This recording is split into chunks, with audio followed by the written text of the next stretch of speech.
ski, and I'm percussionist Victor Bobbitt. I'm joined today by award-winning chef and owner of Tucker Restaurant, Brian Wells, who's going to be cooking some saltwater crocodile for us.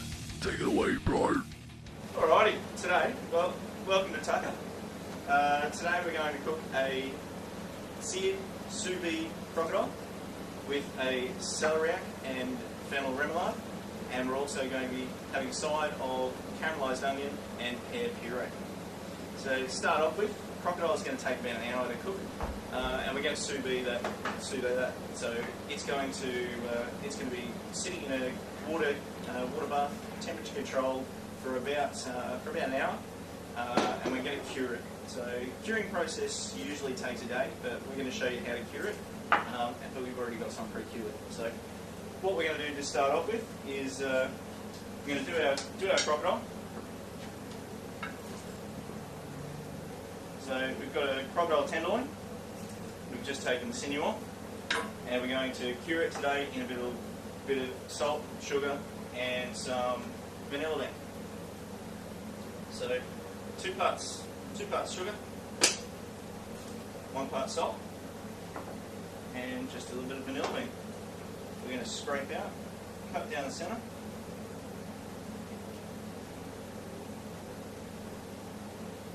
and scrape out the beans. So the beans are going to be most of the flavour. If you're going to use fresh vanilla beans at home, don't throw away the actual shell, the pod. Put the pod in a bit of sugar, in a container of sugar, and that way you're not going to waste the pod, and you're going to get a nice strong vanilla sugar. So if you ever want to make coffee with your vanilla sugar,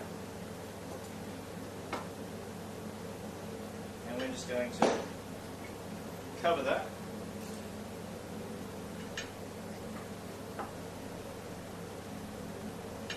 So the salt and the sugar is going to start to draw some of the moisture out of the crocodile, and it's going to start to impart flavour into the tenderloin. And you'd seal that. So you'd seal it and then put that in the fridge for about 24 hours. So we're going to do that.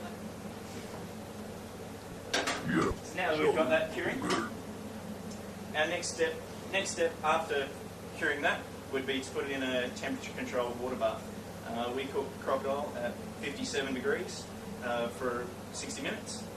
So it's in a cryovac bag, and then we put it in the water bath, and that goes on and it sets all the proteins inside, so it's nice and firm and cooked perfectly. We then sear it on a pan just to get the caramelisation of sugar and the vanilla starting to come out and to warm it through. So we're going to do that in a minute. While we're waiting for that, we're going to start making the puree, which is we're going to caramelise some onions.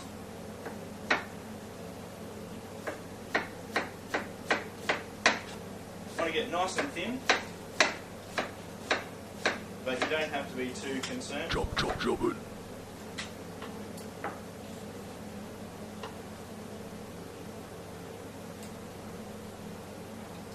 And just a touch of sugar and a touch of oil. We're going to put that and caramelise that on the stove.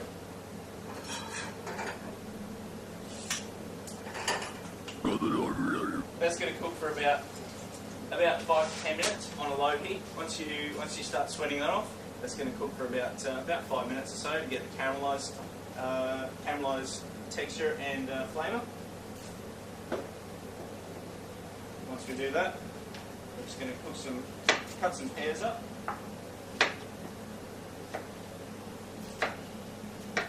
Just leaving it cool.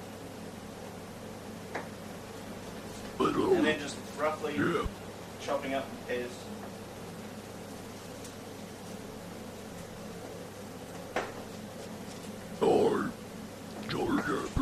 Chop it.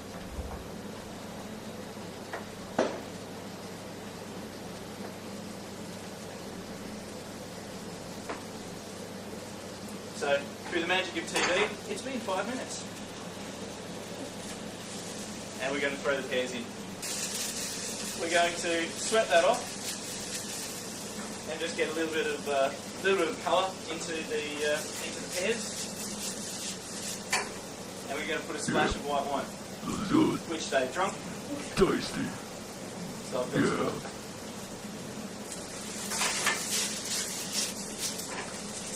That's just going to put a little bit of moisture in. So when that's cooked through and it's nice and soft, then we're going to blend that in blender.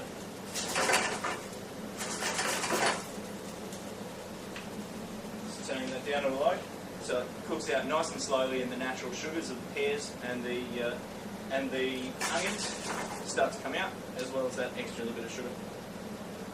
So next, we're going to make a celeriac and a baby fennel remoulade. So a celeriac is a mix between a parsnip and a celery. It's a root vegetable that has flavours of celery in it.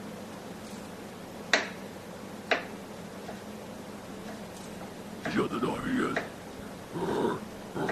Yeah, looking good. So we're just going to julienne, which is just a matchstick cut.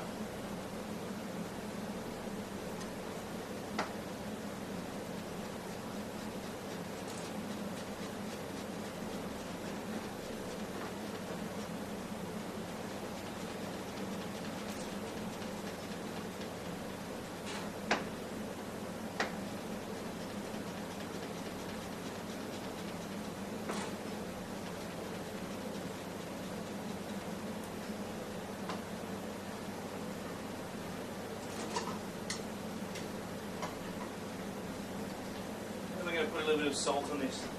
This is going to start to draw out the moisture of the celeriac, and it's going to soften the celeriac up. And that just needs a couple of minutes. While we're doing that, we're just going to get some baby fennel, and again, nice and thin.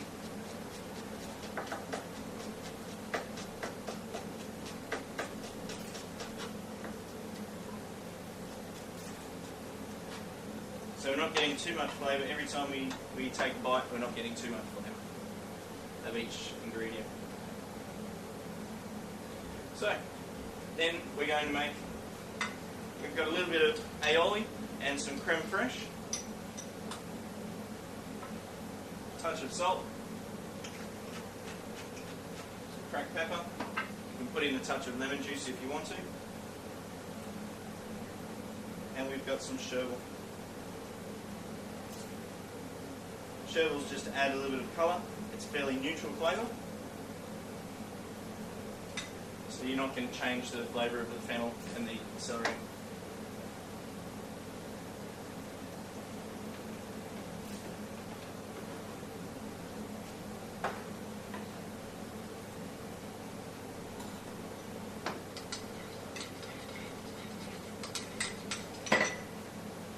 Add the fennel in. Some more.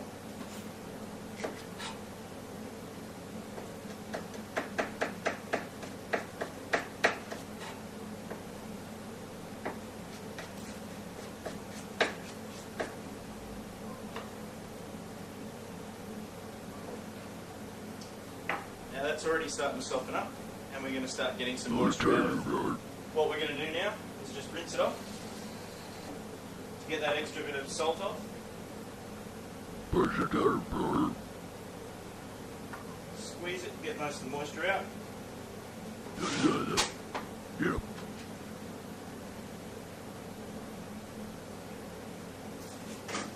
Yep. Looks good.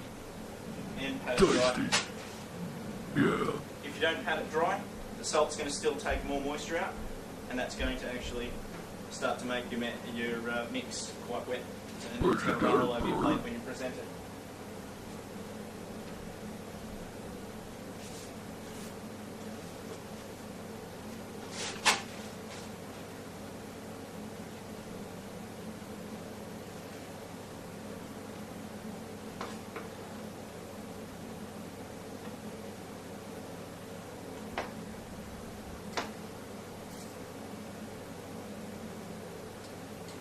Just going to mix that around.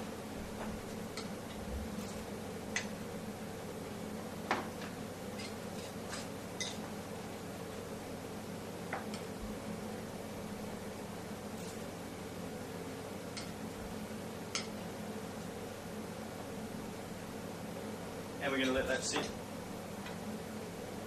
Flavour is going to develop out of that, and some of the moisture is going to make it a little bit more pliable. So for now, we're just going to let our caramelised onion puree simmer for a little while, and then we're going to blend it, and we're going to let the crocodile cook in the sous vide machine. Tasty.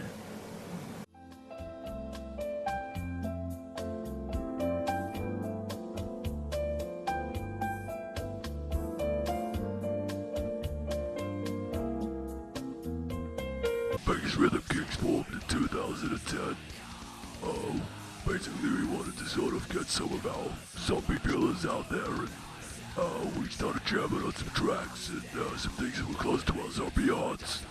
Basically, we put out our debut back in Pinata later in the year, and started making film clips, and it's just gone up and up from there.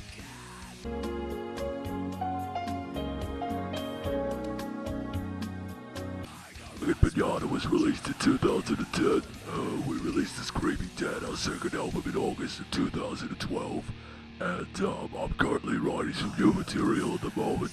We've got an album we're expecting to have out towards the end of this year, start of next year, called Necromance.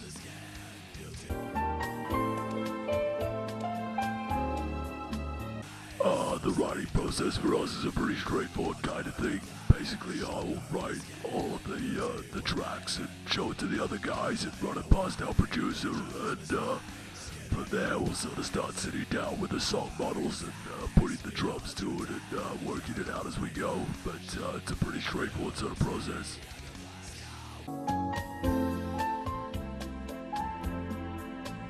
No, I don't really write with a live setting in mind because I'm dead.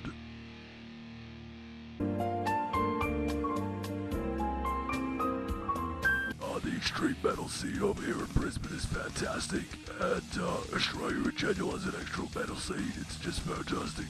And if I have to talk about local bands, I can't let this moment go by without giving a shout out to fellow bands Malachite, check them out. Also, one of my favorite all-time bands, Laceration Mantra, and another new brutal band on the Brisbane scene, Universe, check them out.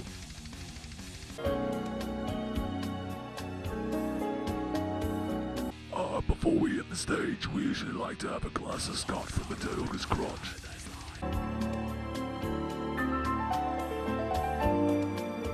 We don't have any touring plans at the moment. I think the other two guys are going to be checking into rehab as soon as we record this new album.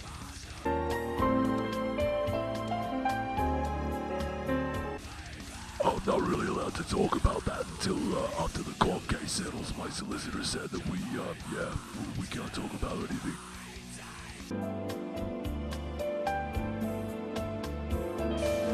When we're not touring or writing albums, we just hang out in the crypt, and I think Bones had a gig at McDonald's, but that ended badly.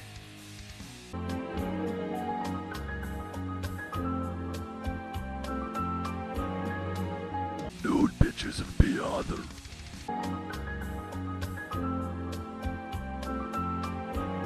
I am a superhero, a motherfucking Randy Ranson, the zombie metal king.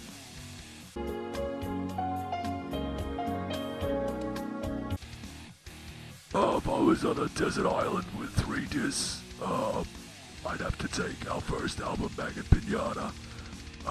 Definitely have to take Spiritual Healing by Death, and probably Iron Maiden's first album, Iron Maiden.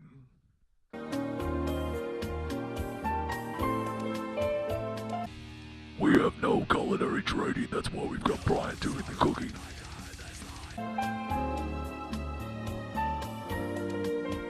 Basically, next thing for us is we're writing the new album, and we're gonna keep working on that. Make a whole bunch of some fucking sick film clips to go with it. So stay tuned to www.thevrk.com.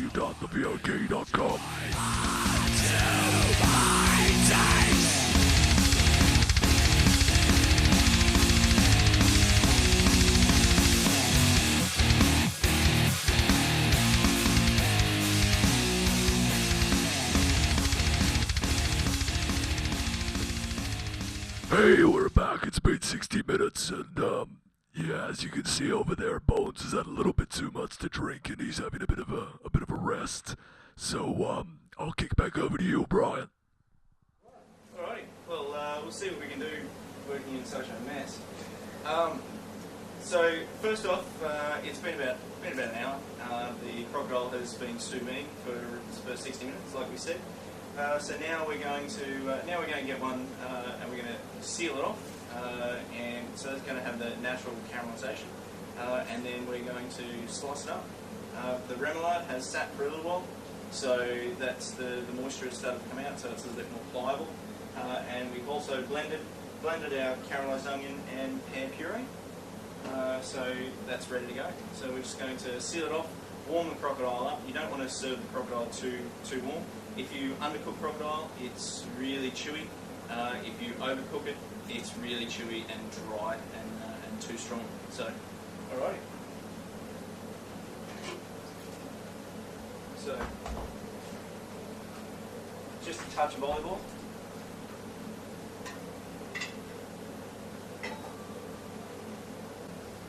So just a touch of olive oil, and we're going to get the oil up to a smoking point. So where the olive oil just starts to smoke is the best point of sealing meat off in a pan. You don't need to season your crocodile because you've already had salt and sugar and the vanilla in there, so it's already going to have the flavour imparted in. So that's part of the curing process, to impart flavour and to tighten up the meat and draw some of the excess moisture out. So we're just about ready.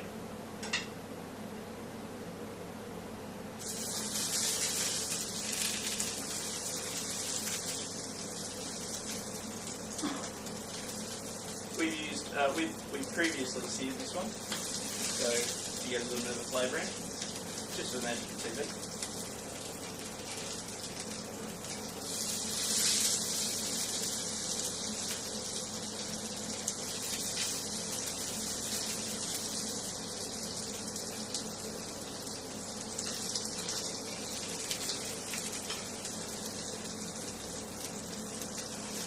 And then you put it in the oven for about 2 to 3 minutes. We've already previously done, just to warm it through in the centre. In an oven at on a medium heat, 180 degrees Celsius, which I think is about 350 degrees Fahrenheit.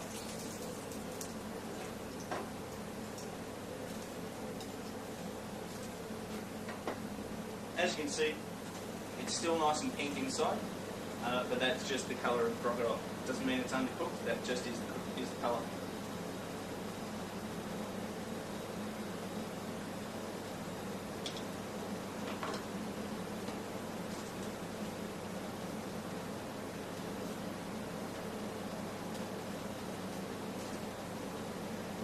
One tenderloin will weigh a couple of 100 grams, depending on the size of the crocodile.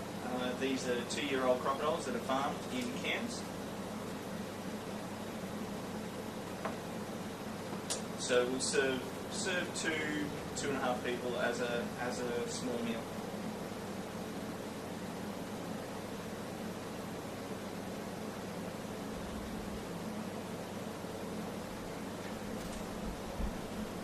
We're just going to fan that out and let the excess little bit of moisture come out on the paper towel.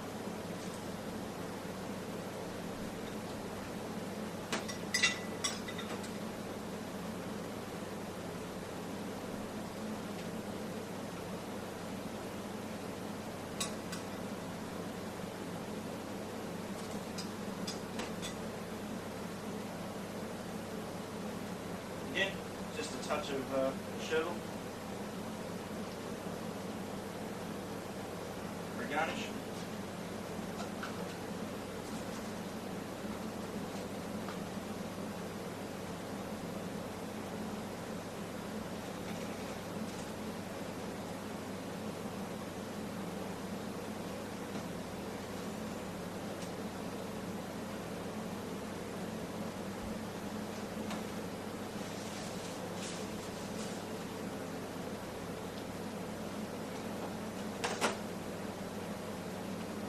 And there we are. Vanilla cured crocodile. with a celeriac and fennel remoulade and a caramelised onion and pear puree.